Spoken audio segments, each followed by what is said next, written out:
Hello. हाँ प्रधान जी जल्दी आवा, दुकनिया के उद्घाटन करावे के बा। हाँ रुक आवत जा है आवत थी ना? थोड़ी देर में। तनी जल्दी आओ।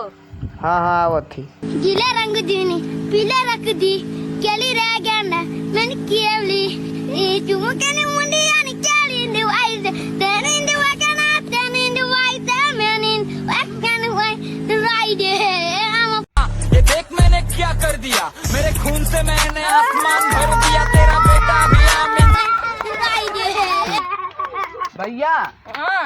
दूध सामान मुक चाहिए। अरे हला प्रधान जी तू ही तो आवा। हाँ भैया हमारे घरे आगी ना आई बा, गैस खत्म हो गई बा। गीले रंग दीनी पीले रख दी केली रह गया ना मैंने केवली चुमकने मुंडी यानी केली in the wise then in the